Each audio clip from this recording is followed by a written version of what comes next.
Hello there.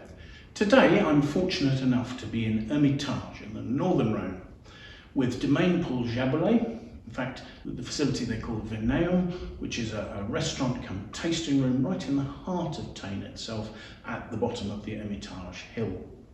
And what I'm trying today is a legendary wine, I suppose, Hermitage La Chapelle, and it's the 2005 vintage of that.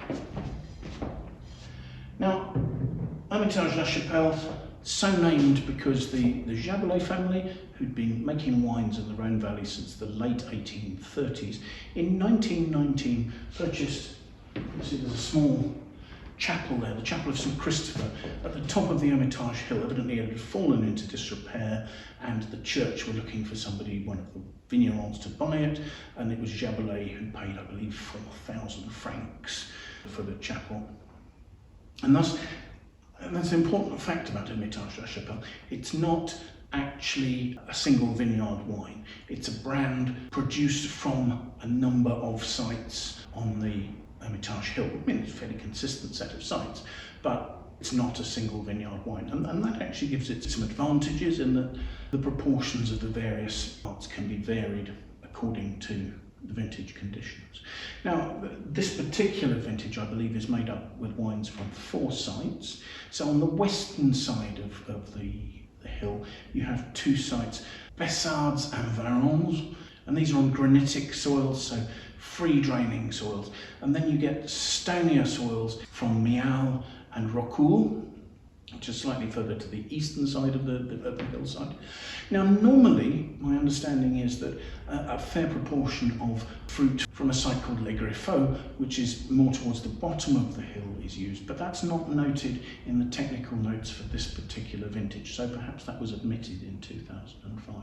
Now, the wine's entirely made from Syrah. Syrah is really quite tight planted on the hillside, normally somewhere up to about 9,000 vines per hectare. So trying to keep yields low. These are old vines on really quite poor soils and then densely planted as well. So you're trying to get really concentrated fruit from that. Now the wine is picked by hand into 12 kilogram boxes, with the idea that the fruit can't be crushed or damaged on its way to the winery. At the winery, the bunches are sorted first by hand. There are multiple sortings go on to make sure that the quality of the fruit is perfect. Once the bunches have been sorted, they'll be destemmed and the berries will go through an optical sorter, and that will reject any fruit that's the wrong size, the wrong colour, that's damaged. It'll get rid of leaves.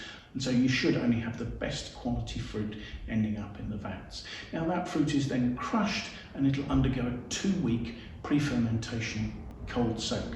And that's to gently take particularly the aromas and the colours out of the grape skins in a situation where there's not alcohol that will just sort of pull them out, will strip them.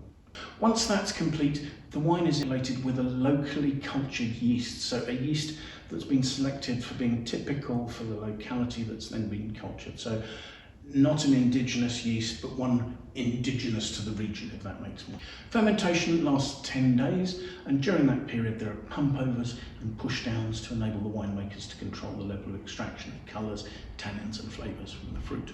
For aging, the wine went into French oak barrels. They don't stipulate size. I would assume 225 litre barriques. What they do tell us though is that 20% of those were new. The wine aged in barrel for a year, and that's interesting because during the late 90s it's perceived that Domaine Paul Jaboulet went into a bit of decline with the quality of its wines. This occurred after the death of Gerard Jaboulet, who'd been head of the family. I think there were some internal disputes, and management of quality became difficult.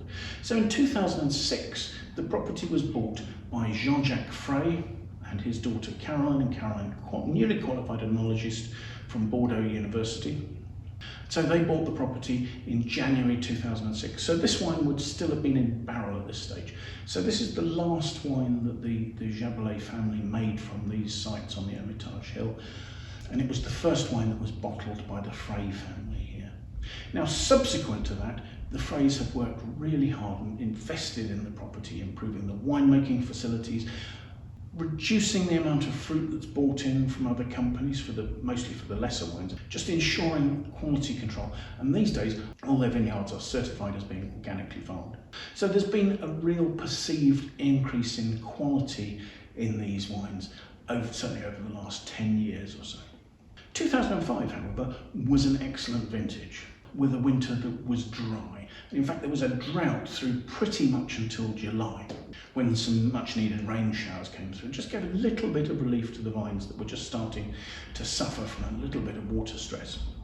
Now, the drought was really broken in the middle of August the 15th, there were thunderstorms. And that put enough water back into the soil to enliven the vines, to make them active again, so that they were actually able to ripen the tannins, the polyphenols in the grapes, to get the fruit fully ripe. September saw beautiful conditions, and picking went ahead in more or less perfect weather conditions between the 12th and the 30th of September. So let's have a look at the wine and see what we make of it. First thing to say is it's a medium to deep ruby red, and the colour is starting to become less dense at the rim. There's a little bit of brickiness there, not a huge amount. I mean, it's still a fairly vibrant red, but you can see there's development. The wine is 14.5% alcohol, and unsurprisingly is forming some fairly pronounced tears on the sides of the glass there as I swirl it. So let's see what we make of the aroma, shall we?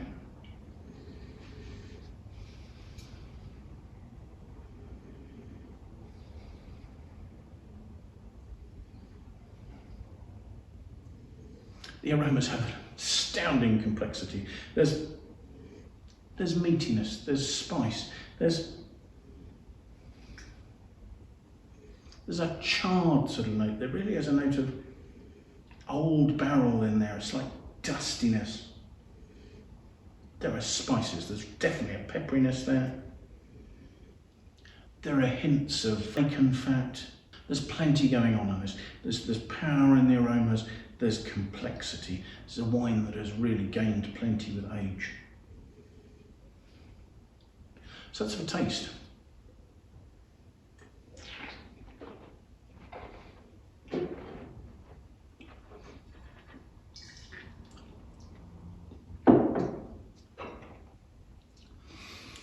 Considering that that's 14.5% alcohol, it's not as big in the mouth as I thought it was going to be. That's medium to full bodied. There's a real smoothness, initially quite sort of silky, becoming more velvety, and then gaining a graininess. The flavours are really very, very ripe. There are notes of stewed plum, prune, raisin, in amongst red fruit, the sort of mulberry and raspberry, but it's slightly developed, slightly a sort of a compote of those ripe, rich fruits.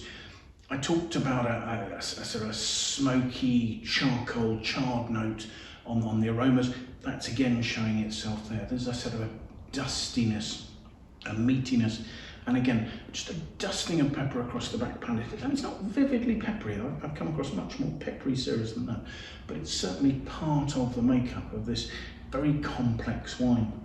The texture is very smooth. The 14.5% alcohol is adding a bit of warmth and weight to the back palate. There's a bit of sort of rounded mulberry, stewed plum, red fruit on the finish there. The acidity is balanced and it's keeping the fruit fairly fresh, but it's not particularly high. This is a sort of a more warm, rich, rounded wine that's supported more by its alcohol than its acidity. Spicy notes starting to show a little bit more on the finish. There's a little bit more pepperiness, hints of bacon notes, plenty going on there.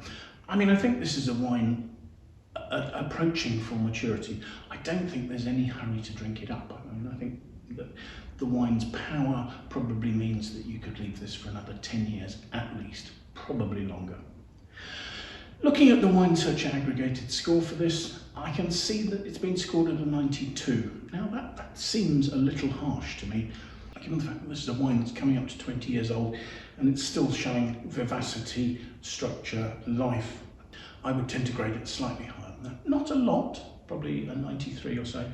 I think this is a fascinating insight into the wine. It's good quality, but I think it shows a slightly old-fashioned nature. You know, there's that meatiness, that dustiness. that I doubt the cleaner and more intense wines that are being made at Domaine Paul Jaboulet, as it's now going to be called, will develop in quite this same way. But it'll certainly be interesting to see. I think this is a wine that's well worth watching.